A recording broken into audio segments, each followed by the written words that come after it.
Hello, I'm Steve Folland and here's another weird week from NewsLite TV. This week, texting sharks, revenge-seeking jellyfish, tiny dogs on planes.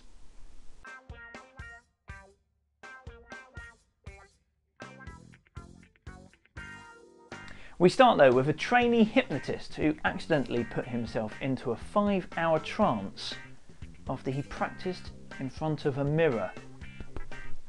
Helmut Kirchmeier was found staring vacantly at his reflection for hours upon end. Really, he should put himself forward for America's Next Top Model. No, I think that's the only criteria. His wife says that she returned home from work to find her husband in front of a mirror and he failed to respond to her voice and he failed to move.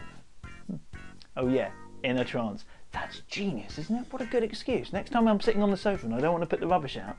Oh, la la la la la. You know what would help lifeguards in Australia do their jobs? If great white sharks were to text to say they were coming.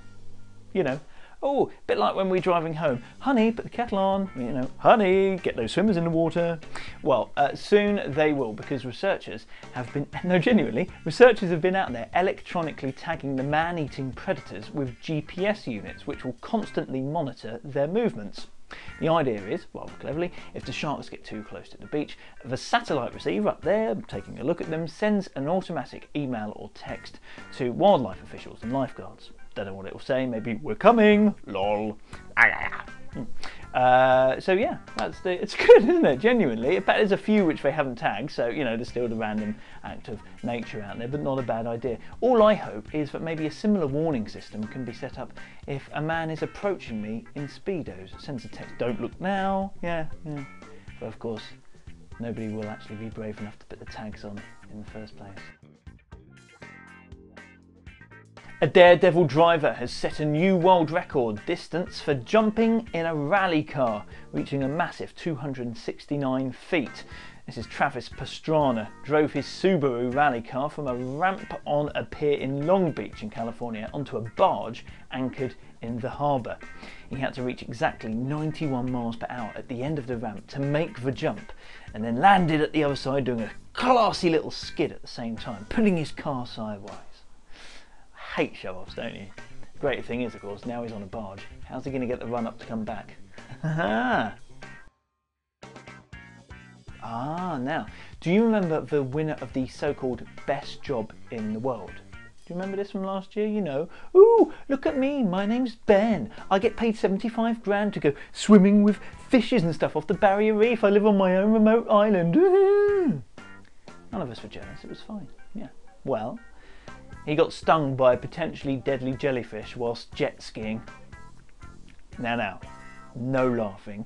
He could have been dangerous. Luckily, he's okay. And Ben, if you see people rubbing their hands together, it's simply a way to tell you to get the venom out. It's just a technique they often use. By the way, in case you want to send a thank you note to the jellyfish, it's the Irukandji jellyfish, care of Queensland. Apparently, it's a very rare breed which can sniff out smugness from more than 4 miles away. A designer who wants to see wheelie bins double as public toilets has tested his creation on the streets of London. It's Stephen Bischoff, who thinks his so-called peelie bin. See what he did there? Except he didn't need to do that, because wheelie bin, it's already wheelie.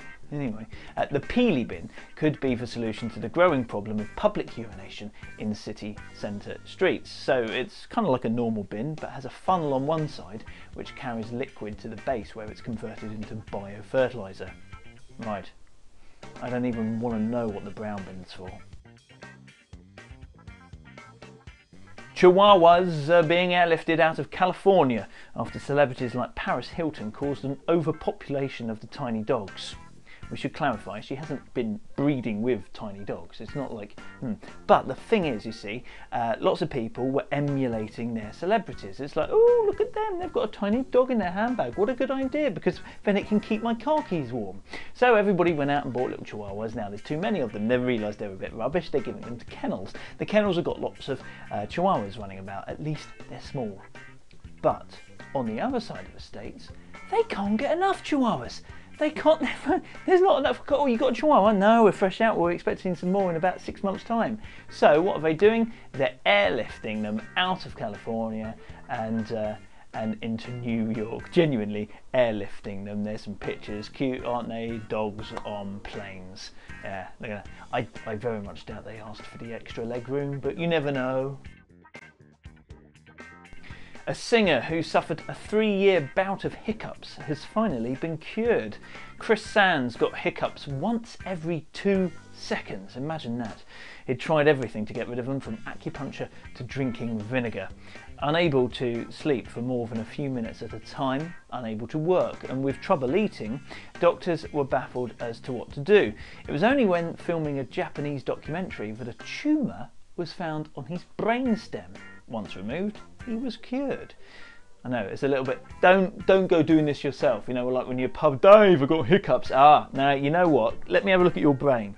Just be warm. Try the drinking water thing first. By the way, you're probably intrigued, maybe not, but I'm going to tell you anyway. The longest ever bout of hiccups was by an American who hiccuped for 68 years. Crikey, would you look at that? We're out of time. Don't forget, get more online at newslight.tv. I've been Steve Folland. You've been frankly beautiful.